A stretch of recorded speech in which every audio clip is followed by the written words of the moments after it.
하나님을 우리가 신학적으로 성삼위 하나님, 삼위일체 하나님으로 인정합니다. 성경에 하나님은 삼위일체다 이런 말씀은 없습니다. 그러나 오늘 본문 말씀 요한복음 14장의 말씀이 성삼위 하나님, 하나님은 한 분이신데 그러나 한 분이신 그 하나님의 위격이 셋이 있다고 말씀을 하신 겁니다. 그래서 삼위일체 하나님을 우리는 인정하고 믿습니다. 왜 신학적으로 삼위일체 하나님에 대한 이론을 정립해서 전통적인 우리 기독교 신앙의 아주 중요한 모토와 같이 가르치고, 그래서 교회 중심, 말씀 중심, 하나님 중심으로 살도록 했을까? 그 이유는 수많은 이단자들이 나와가지고 저 그리스도의 세력들이 나와서 자기가 바로 메시아라고 하고 자기가 그리스도라고 하고 또 더 나아가서 하나님의 자리를 탐하고 하나님의 위치에서 하나님의 영광을 가리는, 하나님을 거스리는 이단 종파들이 너무나 많이 드러나고 있기 때문에 그렇습니다. 예수님 계실 당시에도 그랬습니다. 예수님께서 십자가에 못 박여 죽으시고 3일 만에 부활하시고 40일 동안 계시다가 승천하신 이후로 지금까지 약 2000여 년 동안 엄청난 많은 이단자들이 계속 나타났습니다. 지금도 우리가 2026년도가 시작됐습니다만 우리 주위에 보면 얼마나 많은 이단자들이 있는지 몰라요. 심지어는 자기 자신이 보혜사라고, 신천지의 이만희는 보혜사라고 합니다. 예수님께서 장차 보혜사를 보내주시겠다고 했는데 그 보혜사가 바로 자기라는 겁니다. 결국은 이만희는 하나님의 자리에 앉아있는 거죠. 더더군다나 천국을 부정합니다. 하나님 나라가 멀리 알 수 없는 바로 그곳에, 높고 높은 그곳에 하나님 나라가 따로 있는 것이 아니라 하나님 나라는 바로 여기다, 여기서 이 땅에서 이루어진다고 하고, 특별히 과천에 있는 증거 장막 그 본부 중심으로 하나님 나라가 바로 형성되어 있기 때문에 신천지에 들어와야 많이 된다고 계속 강조하고 있죠. 어떤 사람이 저한테 글을 써서 보냈어요. 신천지에 대해서 홍보하는 겁니다. 그러니 신천지에 들어가는 겁니다. 그래서 제가 이런저런 이야기로 권면도 하고 책망도 했죠. 그러면서 마무리의 마지막에 그랬습니다. 이것저것 성경 속에서 찾지도 못하고 진리 안에 아직도 찾지 못해가지고 이단자에게 그렇게 들어갔는데, 그러나 분명히 알라고, 앞으로 이만희가 분명히 죽을 것인데, 그러면 그때 그가 가짜였다는 것을 알고 가슴을 치면서 회개하고 하나님 앞에 돌아오라고 제가 그렇게 아주 강력한 경고 내지는 정신 차리라고 훈육의 말씀을 전했죠. 여러분, 예수님을 흉내내고 하나님을 흉내내는 사람들이 얼마나 많은지 몰라요. 그래서 하나님께서 가장 기뻐하시지 않는 것 중에 하나가 교만죄죠. 이 교만이라고 하는 것은 결론적으로 자기 자신이 하나님 자리에 올라가서 하나님을 대신하고자 하는 그 자리에 들어간 겁니다. 여러분, 우리가 신앙생활하면서 타락한 증거가 뭔가요? 하나님 없이도 살 수 있다고 하는 것이 타락입니다. 하나님보다도 더 귀하게 여기는 것이 있어서 그것이 우상이 되면, 여러분, 그래서 물질이 우상이 되면 만몬신이 내 속에 형성돼 가지고 하나님보다 더 그것이 귀해 가지고 하나님의 그 성별되고 거룩한 은혜 반열로 우리에게 허락하시는 것을 버리고 그것을 선택하고, 그래서 하나님은 저 멀리 뒷전에 하나님이 주신 그 은혜와 사랑과 은총은 저 멀리 버려버리고 자기 중심 속에 자가 복음을 형성하고, 내가 복음이라고 그러죠. 왜요? 성경보다도 더 중요하다고 생각해요. 자기 철칙이 교회 공동체의 질서보다도 더 중요하다고 생각해요. 예수님보다도 성삼위 하나님의 역사심보다도 더 중요하다고 생각해요. 억척스러운 고집을 부립니다. 여러분, 그래서 이란이 되는 겁니다.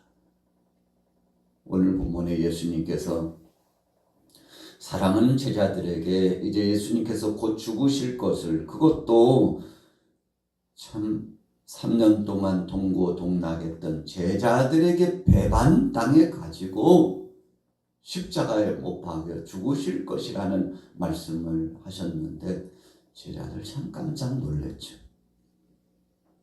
이 중에 하나는 마귀다. 이 유다를 가리켜서 하신 말씀이죠.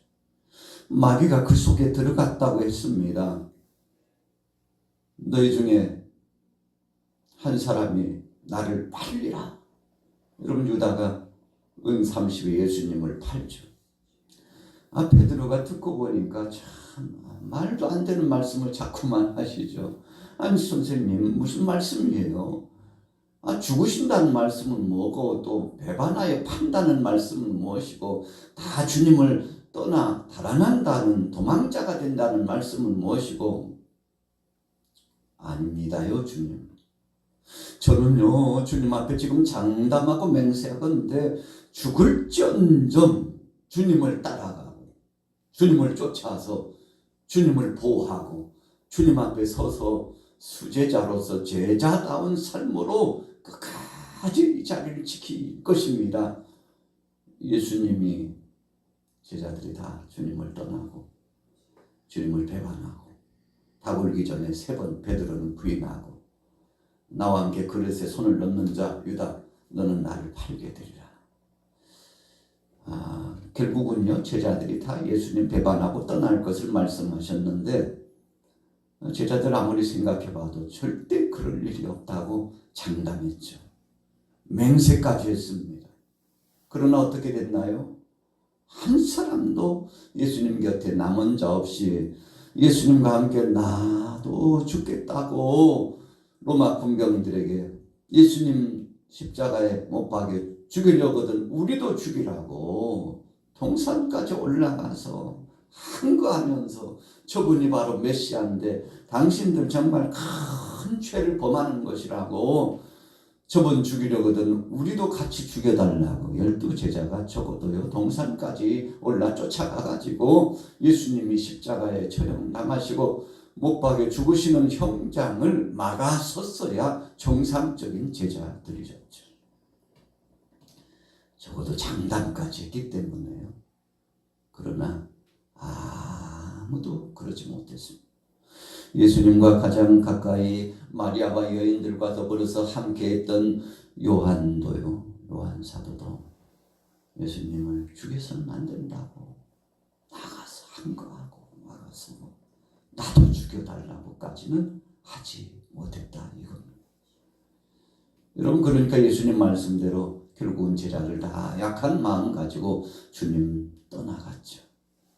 그러나 예수님은 그렇지 않으셨어요. 배반자 제자들을 다 주님은 기회를 주시고 찾아오시고 그들을 위로하시고, 베드로 같은 경우는 예수님을 향하여서 선대하고 주님과 함께 있어야 되겠습니다만, 주님을 떠나되 그냥 떠나는 것이 아니고요, 주님을 면전에서 욕보이고 쌍욕을 하고 얼마나 몸서리치게 놀라고 저주하면서 도망했나요. 그러니까 사실 12제자 가운데 가장 나쁜 제자는 베드로예요.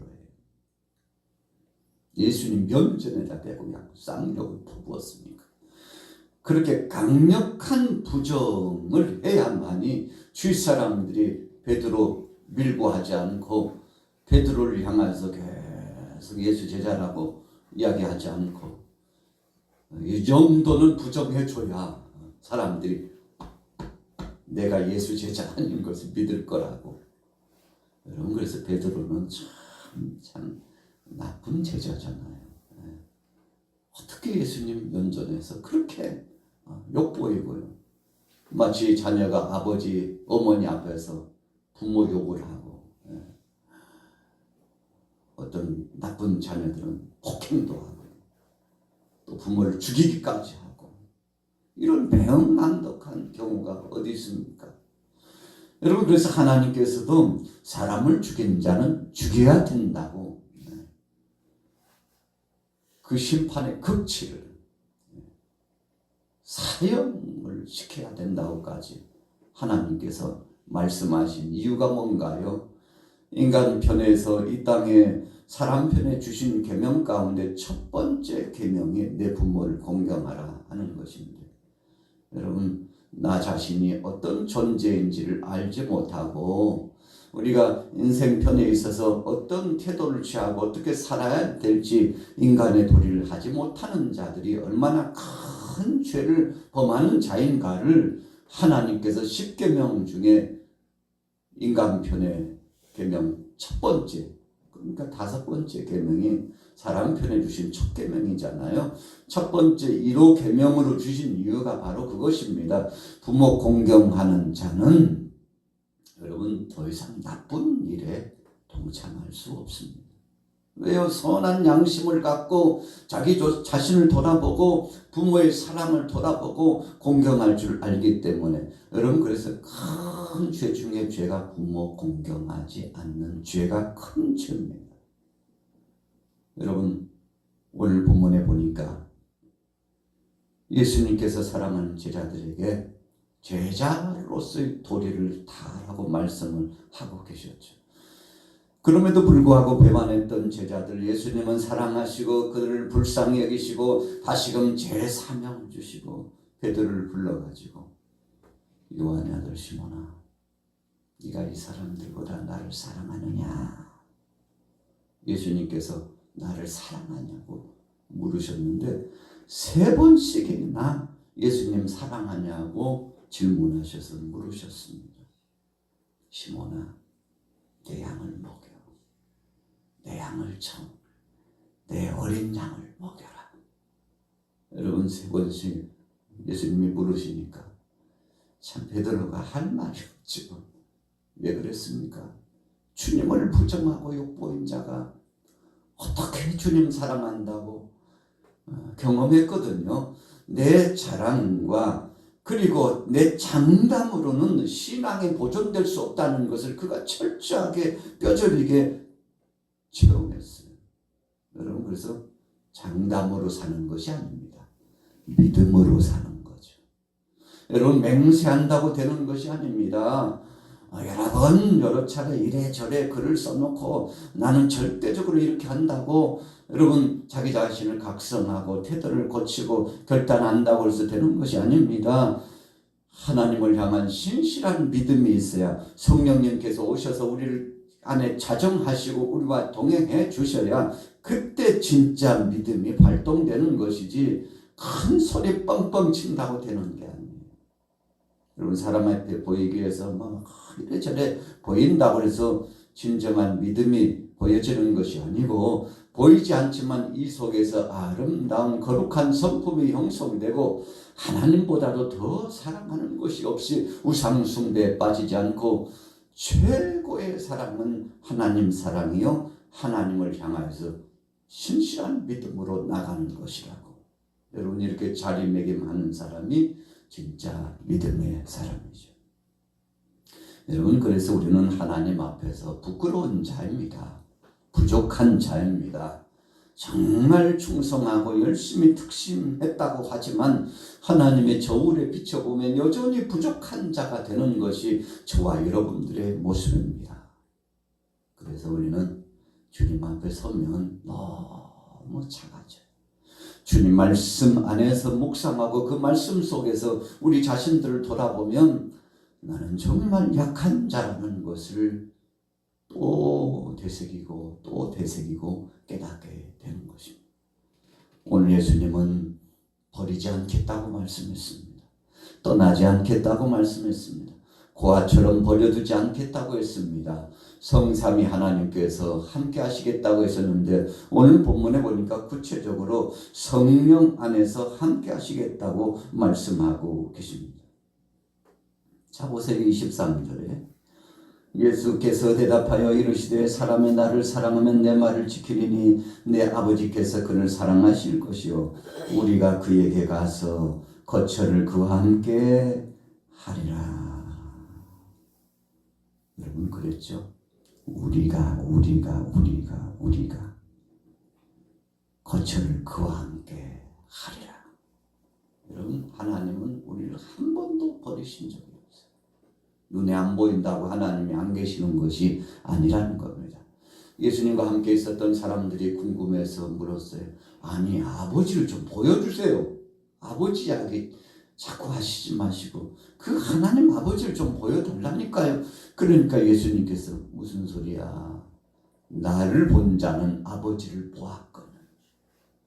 여러분 이 말씀이 하나님은 한 분이시라는 것이죠. 하나님은 한 분이시라는 것을 말씀하는 거예요.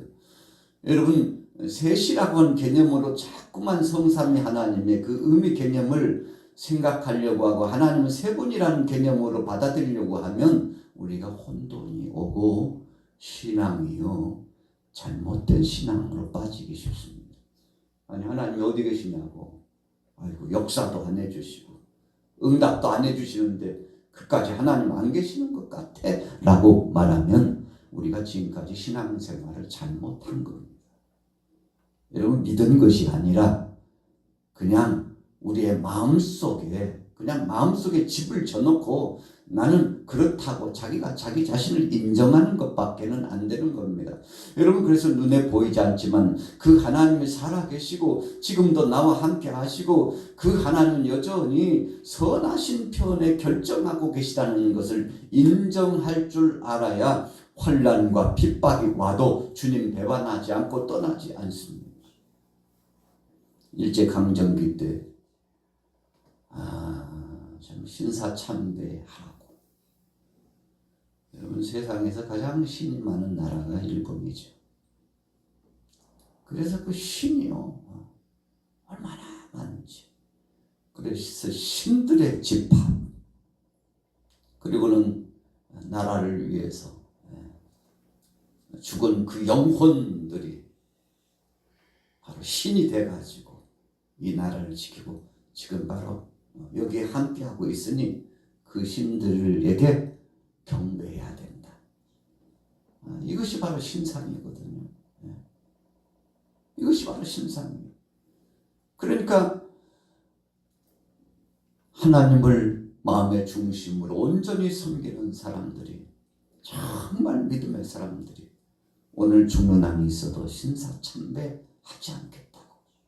하나님 한 분밖에는 영광과 찬양과 경배와 예배 받으실 분 다른 것은 없다고 여러분 눈에 보이지 않는 그 하나님이 지금도 살아 역사하시다고 죽음을 두려워하지 않고 믿음을 지켰죠. 심지어는 신사참배를 거부하니까 일본에서 정치적으로 종교 지도자들을 모아가지고 협박을 해가지고 총회에서 결론 내리라고 총회에서 신사참배는 괜찮다고 지교회 노예에 공포하라고 공문서를 보내라고 급박하고 협박해가지고 전국에 있는 모든 교회는 신사참배는 우상이 아니니 신사참배해도 된다고 교단적으로요 결론을 내렸어요. 이게 도대체 어찌된 겁니까? 죽음이 두려워가지고 믿음을 저버리는 것이죠. 그러나 죽음을 불사하고 죽는 한이 있어도 우상 숭배하고 신사 참배하지 않겠다고 한거하면서 믿음을 지키는 사람들이 얼마나 많은 사람들이 여러분 순교를 당했는지 몰라요. 많은 교회가 예배 중에 신사 참배에 먼저 동참하고 예배를 진행했죠. 이것은 우상이 아니라고 강단에서 잘못된 가르침을 하면서까지 대부분의 많은 교회와 성도들이 신사참배에 동참했습니다. 여러분, 그러나 끝까지 목숨을 내놓고 믿음을 지킨 사람들이 있었죠. 그 당시에는 믿음 지킨 사람들이 역적이 되었습니다. 그리고 감시하는 그 사람들에 의해서 그 가족들이 편안할 날이 없었습니다. 조롱하고 핍박하고 함께 고통을 당했죠. 그러나 역사가 흘러서 지금은 뭐라고 합니까? 바로 그들이 진정한 믿음을 지켰다고 하고 있죠. 여러분, 혹시라도 우리가 신앙생활을 하면서 하나님이 눈에 보이지 않는다고, 하나님이 아니 계신다고 하거나 어떤 증거적인 역사가 드러나지 않았다고 해서 하나님이 역사하시지 않는다고 부정하지는 않습니까?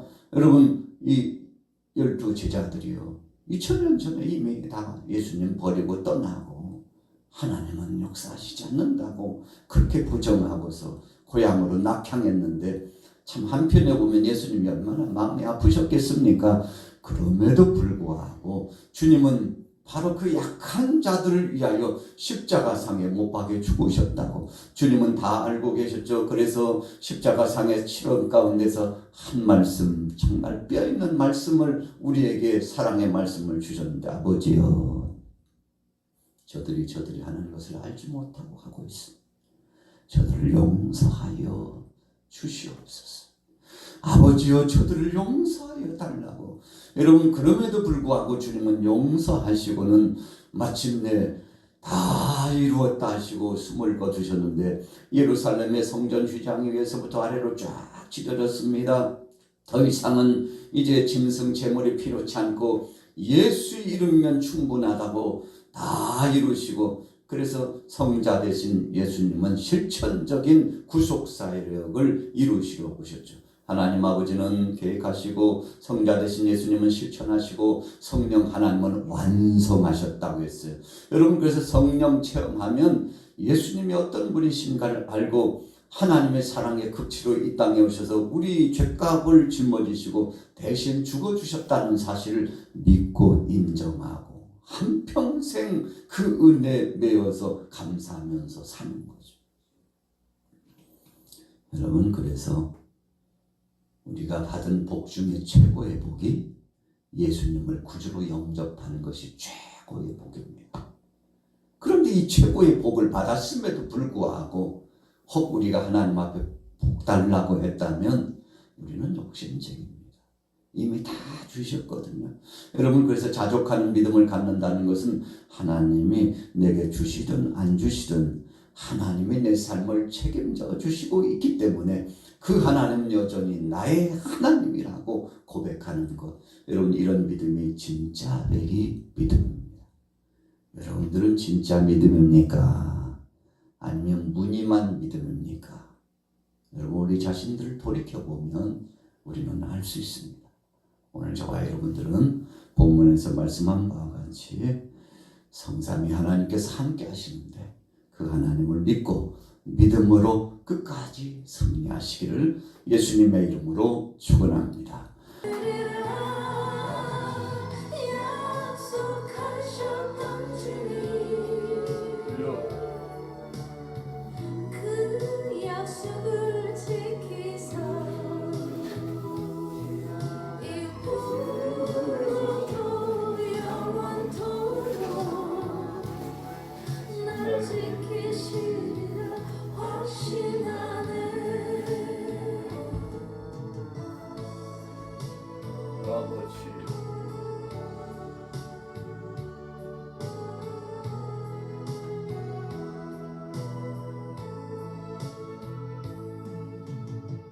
지나온 모든 세월들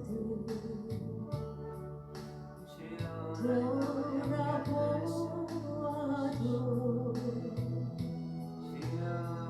그 어느 것 하나 주의 손길 안 미친 것 전혀 없네.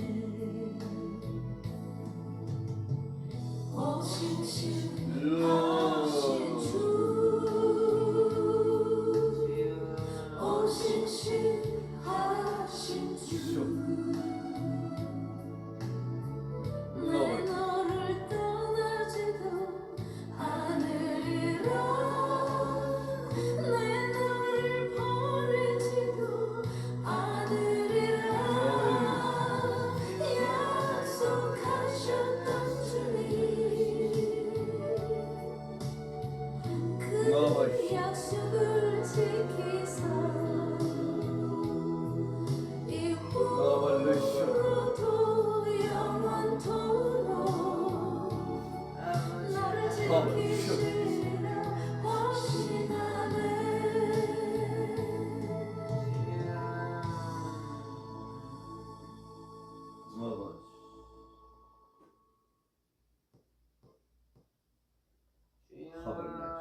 성령의 도시고 인도를 신란 열라시시며 하나님의 신나뵙게 나왔으시시며 오 주님 감사합니다. 영광 모두 주시옵소서. 주여 하나님의 신나뵙게 열란이 올라오시시며 성령의 도시고 인도를 시시시며 하나님의 신나뵙게 나왔으시시며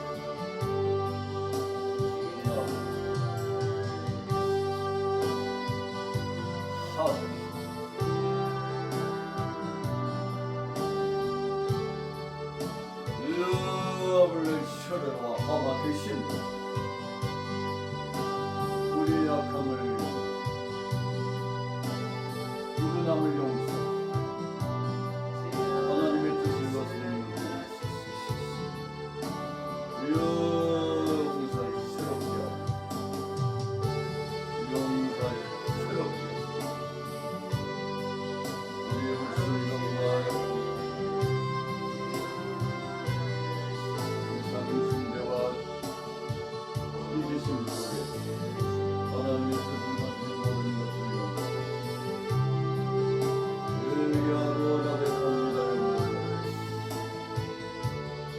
하나님 한 분만으로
아버지 하나님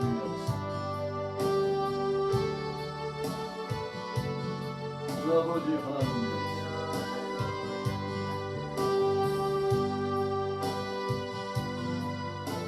우리의 삶을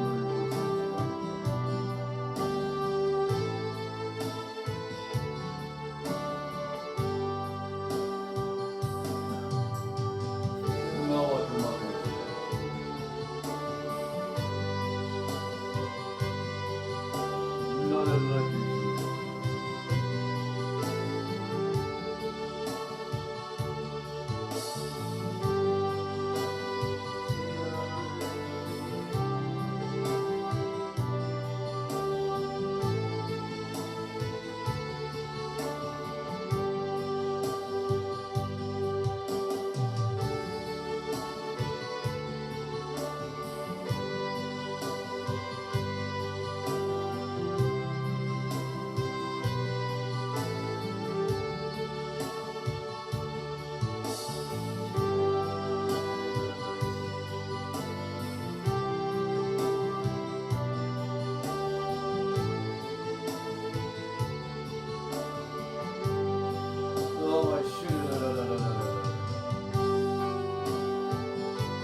Oh.